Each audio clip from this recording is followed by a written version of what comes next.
We bought an F1 package holiday to Europe's cheapest race, and we're about to see exactly what it gets you. Let's go racing! Attending an F1 race is a unique experience, but the problem is They can be very expensive and very confusing. I have no idea where I'm supposed to be right now. So when we found a website offering cheap F1 package holidays, we thought it must be too good to be true. So today, we're putting it to the test. We booked the cheapest F1 package holiday available to see if it could be trusted. and ultimately, if it's worth the money. We'll be showing you exactly what's included in the package, sharing tips on how to squeeze the most out of your general admission ticket, and trying to find out the reason why the Hungarian Grand Prix is so cheap. So are F1 package holidays a scam, or have we discovered a new cheat code to attending motorsport events in person? I guess it's time to find out. A start-finish line track view for less than €200. Good morning. We're in the airport and we are about to catch our flight from Liverpool all the way over to Budapest in Hungary. We have done things very differently this morning. We have booked the cheapest F1 package holiday we could find. But the question that's on everyone's mind is, what is a F1 package holiday? And it's a good question. Our tickets to the race, our flights and our hotel all booked in one go. Like if you were to book a holiday somewhere hot. Before we've even got to Budapest, we've already been sent a load of information, and two things have really intrigued me. First of all, we've been sent a city guide, so we're going to be putting those to the test when we get there. And maybe the weirdest out of them all is that we've got a holiday rep, an F1 holiday rep. What even is that? They're going to try and sell us a ticket to a boat party, presumably. Our flight has just come on the board, so it is time to board and head to Hungary. And it's about that time in the morning where I am actually getting hungry. The package we're on is organised by Sports Breaks. We booked our flight separately, which cost £200 return, and throughout the weekend, we'll compare the package cost to the price we would have paid if we'd have just booked everything ourselves. Okay, we're about to board the plane. And whilst we fly to Budapest, the perfect time to explain why are we doing this.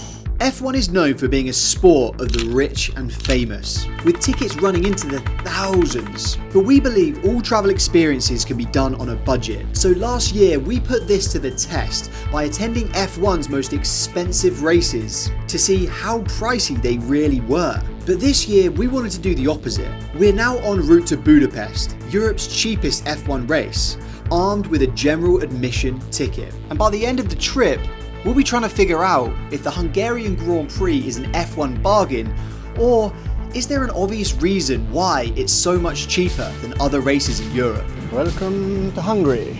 Nice one, thanks guys, have a good day. Bye-bye. Let's go and watch some Formula 1. But before we did that, we had to navigate Budapest passport control, which was slower than Liam Lawson in a Red Bull. Okay, 30 minutes later and we are through passport control here in Budapest. I think the tip that I have is try and arrive before the Friday because it is really, really busy here. But now, let's head to our hotel and see where we're staying because I actually haven't seen this. It's all just part of the package. I don't actually know anything about the hotel other than the name of it, so it's going to be a complete surprise when we get there. Hello, for Ryan. Yeah, hello Julia. Thanks for picking us up. So as we headed into Budapest, we were about to get our first taste of whether our package holiday was to be trusted.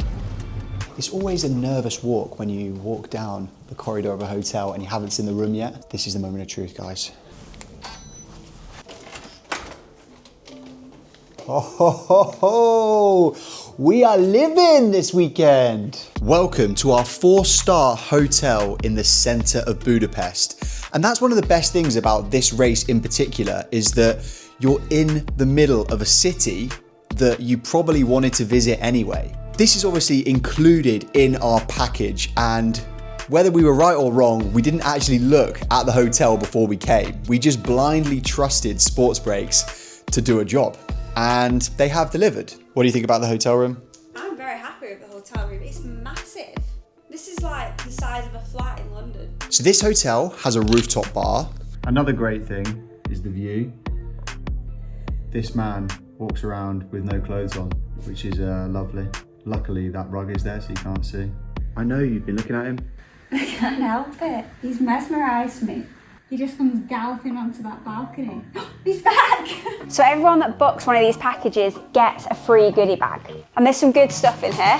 Oh, there's a waterproof camera case, earbuds, because it's louder than you think out there. Oh, for water, or maybe you could put a coffee in there. What else have we got? I'm guessing this is a poncho, and I'm really hoping that we will not need this, but the forecast for Sunday is rain. And then finally, a t-shirt in Lando's colours, so I don't know what that says. Worst case scenario for Lando Norris. But the thing is about package holidays that I always wonder, would it actually just be cheaper to book everything on your own? So let's compare this hotel to what we would have got if we'd have just booked our hotel using Expedia. And the absolute cheapest that you could stay in Budapest for during the race weekend is £150, but that's in a hostel. So if you wanted to stay in a hotel in a central location like this, it's going to be around £500 to £600. So of our total package, it was fair to assume £300 per person would have been spent on the hotel. And we were very grateful for the fact that breakfast is included in the hotel, and it's the most important meal of the day, especially if you're about to spend all day at a Formula 1 circuit where the food is overpriced normally, and normally it's not that good. What are you having for breakfast? Ham and cheese piece of bread. But as we finished up breakfast, it was time to move on to the next element of the package. Elevator B to floor 0. We are in the lift going down to the lobby, and we are about to meet our holiday rep. So here is the sports break sign, and it says somewhere on here about where and when we're meeting. Yeah, here you go. And we were surprised at just how many other people were also on our package. There's 100 people here in total. I didn't think there would be that many. That seems like a lot. Tash has been to quite a few races, and she said that this circuit in Abu Dhabi are her favourites. We are now walking to our coach transfer, and we will see how long it takes. It's a 35-minute drive without any traffic, but we're on a big coach and there is going to be traffic, so I'm going to guess 50 minutes. start the timer. I've also been extremely curious to know who is booking an F1 package holiday apart from us. It's a real mixed group of people here. For a lot of people, it's also their first race. F1 friends. F1 friends. Thank you. No problems, have a great day, guys. Yeah, will do. Hello. All right, we're on. Make sure you've all got your tickets and sit back, relax, and I will give you some further information as we arrive. Thank you. As we started the timer on our transfer, we had a look on Uber to compare the costs. A taxi to the Hungaroring would have cost about £45 each way. What the hell? He's just out there with his wife. So we're going to knock off £135 for 3 days worth of transfers per person off the package cost. There are cheaper ways to get there using public transport, but more on that later. This bus looks rather busy. Let the F1 race weekend begin. My prediction, I would say, was spot on, 52 minutes. We have arrived by coach in a field, and we've already noticed something extremely different from other Formula 1 races. How much did it cost to park your car at Silverstone for the weekend? About £1 million. I'm pretty sure it was like 180 quid for a car, something like that. To park a coach here is £80 for the whole weekend, for a whole coach that can fit like 60 people on. And if you want to park a private car, it's 4,000 huff for parking here for 3 days, which is £8. Silverstone, what are you doing?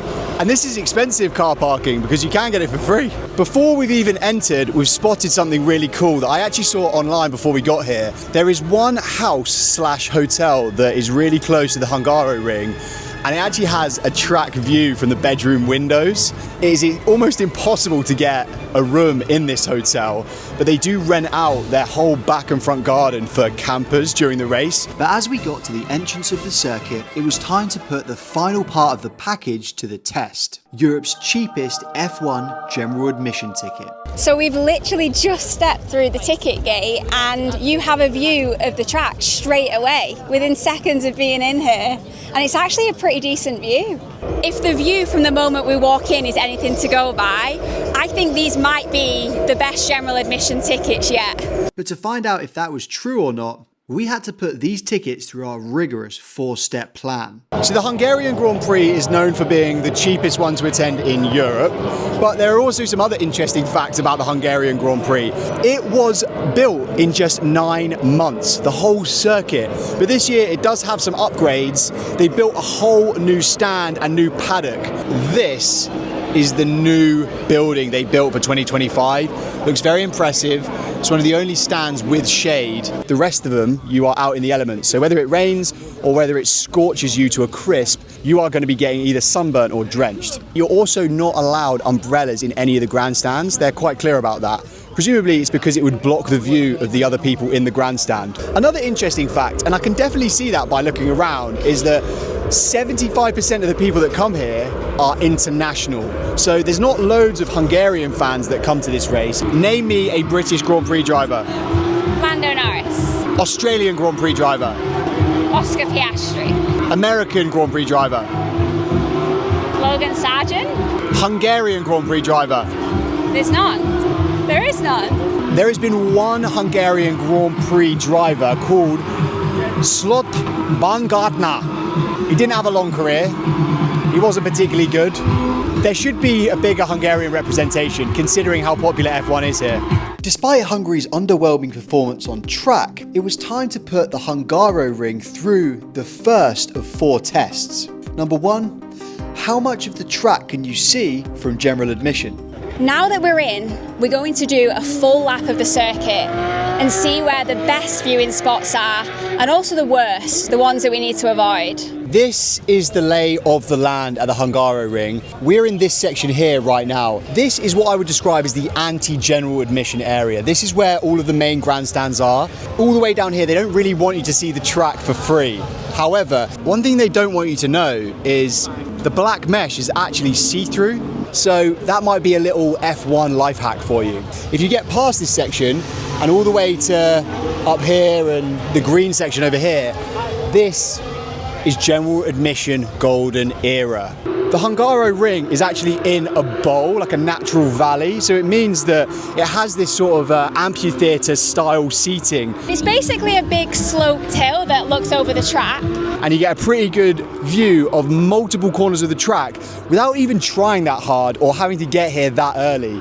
At this point, we were in dreamland. Not only was it Europe's cheapest F1 ticket, but it was also exceeding expectations. Surely it couldn't get any better. Not every hill is built equally.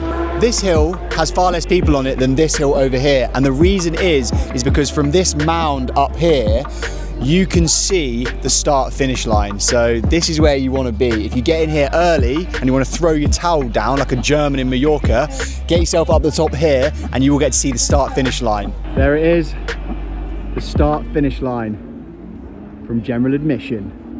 But there is something that has caught our eye because there is a fence up here which has a view of the track and people are stood behind it, I'm assuming with no ticket. If you can actually see the track from this fence, it would in theory mean that you could come to the Hungarian Grand Prix for free because there's been people stood there for ages and there's nobody shooing them away.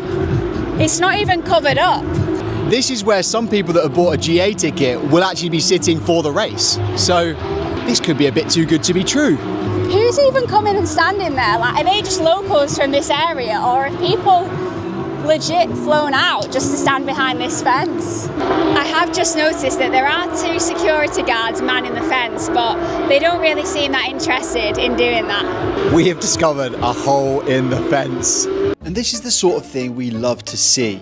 If you think we should come back next year and try and sneak in through this chink in the armour, let us know in the comments. But in terms of amount of places to view from and the quality of the view, the Hungarian Grand Prix passed its first test with flying colours. I'm extremely impressed with the general admission access so far. So it was on to test number 2. The tickets are cheap, But what about everything else? Let's continue our tour of the circuit. And I'm actually getting a little bit peckish as well, so maybe we'll pick up some Hungarian food along the way. I've never seen so many chips in one plate before. Huge, long hot dogs, burgers, meats. It's a local dish here. It looks like a dog when it's excited.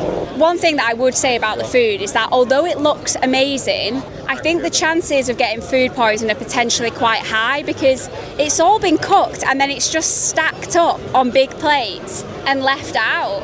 It's literally just sat there in the boiling hot sun. We want to get something traditionally Hungarian to eat, so we're going to try and get something from here. Could I have one of these? Yes, of course. Vegetarian, just to play it safe, but the other stuff does look really good. So I've got this bread roll which is filled with a veggie kind of stew. And I don't know what I was expecting, but this was extortionate. This cost £22. £22! £22! But at least it tasted nice. I can't lie, the potatoes are good. Having been caught with higher food prices than Silverstone, we wondered, did we get caught in a tourist trap? Or is all the food here catering for people in Max Verstappen's tax bracket? A slice of pizza costs £10. A hot dog and chips cost £21.50. The food here is really expensive and I wasn't expecting that. So if you are coming for race weekend, you're allowed to bring in your own food and soft drinks. You will save so much money if you bring your own food.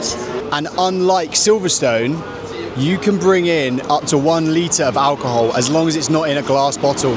Which brings us nicely onto something that is way more crucial than food. But the most important test is how much does a beer cost at F1's cheapest race? Let's go and find out. You can obviously only get Heineken here because they sponsor all the F1 races, so that is the only beer you are allowed. Can I get 2 pints of Heineken? The currency here in Hungary confuses me. I'm not great at maths, if I'm honest. So this was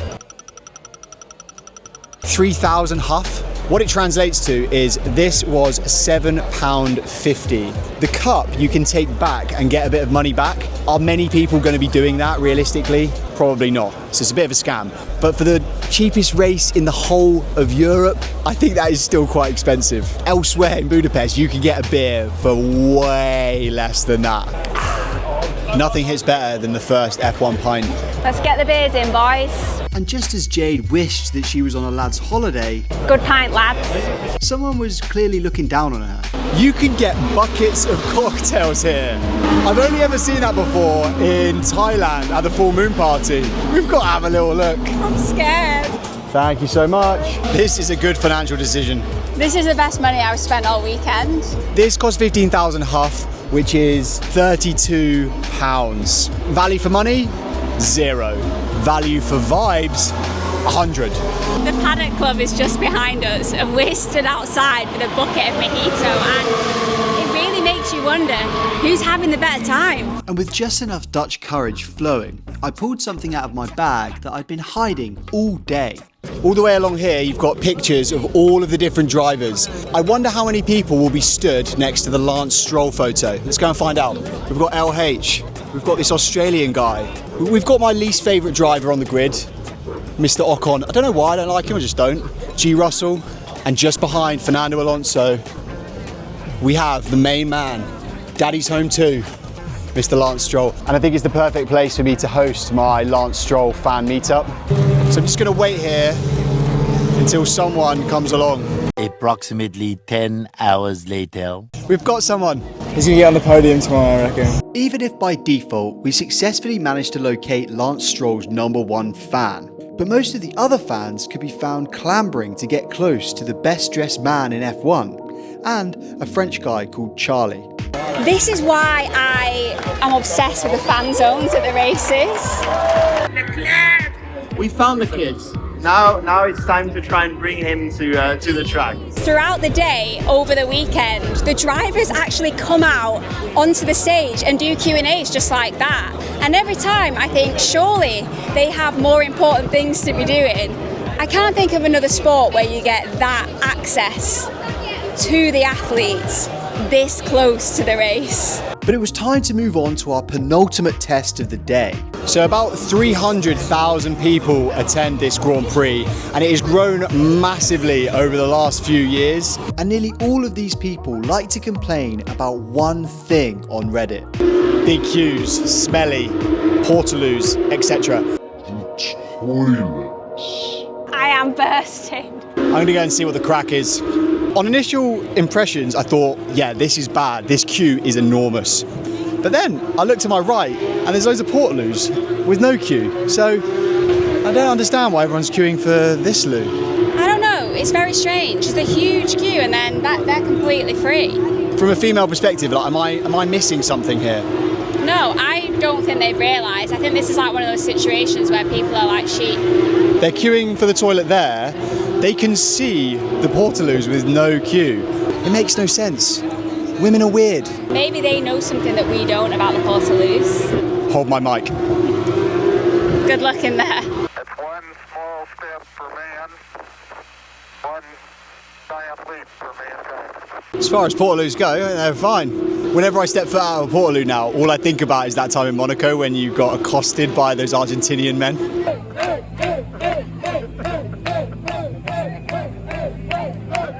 It's safe to say the toilet situation is not half as bad as people make out on the internet. But there was something that was very surprising about this race, and it fits nicely into our final test of the day. How is this race unique?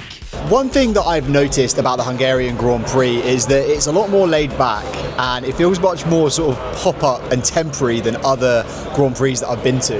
There are just loads of people zooming by on motorbikes like this. Where's he even going? This feels like you could be at a car boot sale or like a Sunday market that is here temporarily and is all going to be getting taken down. People are charging their phones on the sides of electricity socket big boxes. Instead of bins, they've just like tied bin bags to the fences. They're a lot less strict about the rules here than they are at other places. As long as you're not causing a problem, they're all good with whatever. It's refreshing. That's the word I was looking for. So with the 4 tests complete and a fair bit spent, £22. it was time to catch our transfer back to Budapest. And we will see you in the morning, ready for race day, where we would find out how close we could get to a racing F1 car, whether anyone would like my hoodie, and once we know our final spend, rank the Hungarian Grand Prix on our F1 cheap list. Here's to a Lando win, or Lance Stroll. He's gonna get on the podium tomorrow, I reckon. Good morning. It is race day and we are heading down for breakfast. Early doors today because we are leaving 1 hour earlier. The coach leaves the hotel at 8 a.m. Merci beaucoup. We're not in France. Oh look, sparkling wine this morning. So we could be having a podium moment at breakfast if we wanted, but I'm going to leave the champagne this morning. It's a long day. Okay, fine. I have no willpower. Once breakfast was done, we jumped on the coach. Morning. And begun our journey to the racetrack. But en route, we were given a glimpse of the cheapest way to get to and from the race, and it wasn't a pretty sight. The bus transfer only took 50 minutes again on race day, which I'm very impressed by. Race day morning is up there with Christmas day morning. Out of the window of the coach transfer this morning, we ran alongside the trains and some of the buses, which are the other options of how to get to the race.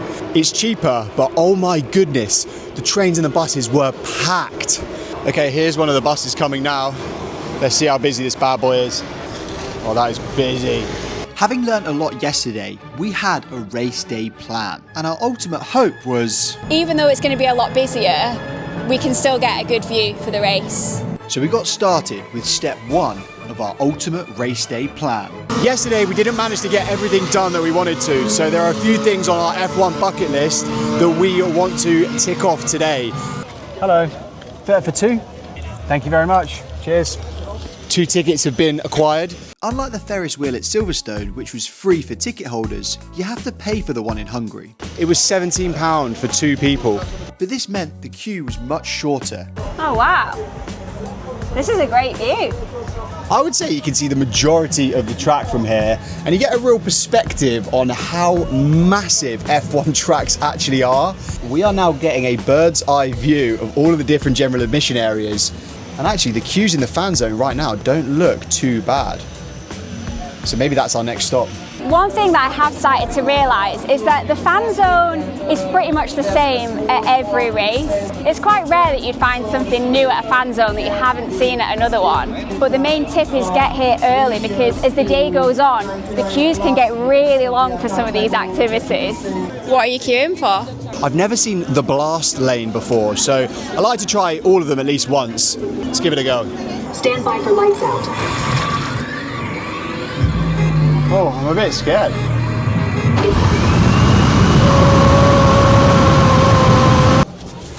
I wonder why that's only available in Hungary. The blast lane had successfully blasted every last piece of moisture out of my mouth. So our next stop was to get a beverage. Oh no, something crazy has just happened. But clearly, we hadn't learnt our lesson from yesterday. Might have to remortgage the house after these two. This is supposed to be the cheapest F1 race on the calendar, and they're charging £8 for a coffee. We've just outed one of the biggest scandals in F1. This is bigger than Christian Horner. As we prepared an email with this information to send over to Toto, we were glad that we'd taken at least some lessons from yesterday. We don't want to get slapped with another €22 bill for some bread hollowed out with some vegetables inside. £22! We did make a wise decision yesterday, and we went to the supermarket and bought a couple of snacks with us today. So that is going to save us so much money. And I reckon that if we were to add up everything that we've got in this bag, but we were to buy it here, I reckon it would cost at least 65 to €70. So having fueled up, it was now time to move on to the next stage of our race day plan. It has got to that time of the day where I want to go and speak to some fans, see how they're feeling about the Hungaroring experience. Hello. Hello. Hello. Where have you come from to the Hungarian Grand Prix? Germany. I'm from Czechia. Romania. Leeds. I'm from Israel. Ireland. Hungary. Who do you think is going to win today? I'm hoping Norris. Either Verstappen or Piastri. Lando all the way. I'm saying Oscar. It's not going to be Leclerc, is it? Let's be honest. Do you think Charles Leclerc can win today? Yes. Do you think that Lando Norris can be a world champion this year? If he gets his confidence a bit better. Is this your first Formula One race? This is my first one. This is our first one, isn't it? I've been to Silverstone twice a few years ago. 3. I've been to Monza in 2023. There's only one I've not done, which is Belgium. Is this your first time to the Hungaroring? No. You come every year? 10 times? 10. What is the big difference between the Hungaroring and other F1 races? Yeah, it's really cheap and it's close to my country, so I think it's a good place to be. Budapest as a city is stunning. Most inexpensive, I think, from the circuit, right? I personally think you can see a lot of the track from general admission. Would you agree? Yeah, like we were surprised even over there, like it's just the amount of track you can see, like it's stunning. Like the views you get for the general admission, which makes it affordable for everyone. It was clear we weren't the only ones in Hungary searching for an F1 bargain. But after speaking with fans and agreeing that this is a great gateway race for F1 fans, I managed to grab an exclusive with a driver. Will you be able to make it past lap 1 today? No comment.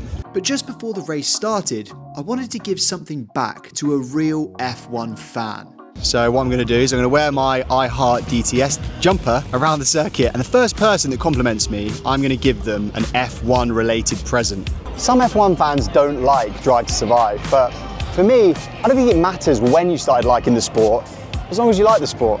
So far, not even a sniff of a compliment. Despite walking around for a good 30 minutes, all I was getting was looks of disgust and concern. We're entering the fan zone now. I'm hoping for some more luck. And 45 minutes into this social experiment, luck came in the shape of a Ferrari fan called Noyan. It's a nice hoodie. I like the design. It's simple, but I like it. Here you go. Thank you very much. Enjoy. Whoa, thank you, mate. Good to meet you. The good news is that we managed to get rid of the present because someone did eventually pay me a compliment on my DTS hoodie, and we are now just 15 minutes away from lights out. At this point, it was time for the final stage of our ultimate race day plan. But we still didn't really know where to sit. One of the things we need to make a decision on is like, do we head up here to watch the race? We've never had this dilemma before, but there is too much choice on where to watch the race from in general admission. But as the drivers' parade started and the national anthem was blared out,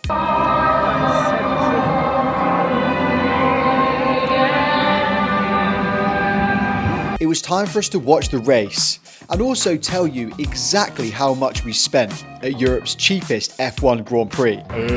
Let's go racing! A general admission ticket for this race cost £161, and as long as you don't get a coffee whilst you're inside the circuit, we think this price offers amazing value for money. Our sports breaks package costs £750 per person, and although it's not the absolute cheapest way of doing this F1 race, it offers security, organisation, and it's a lot less hassle than booking everything yourself. So for that reason, we definitely do it again. With our total spend coming in at £1,060 per person, Hungary goes into second place on our F1 cheap list. Let us know which race we should do next.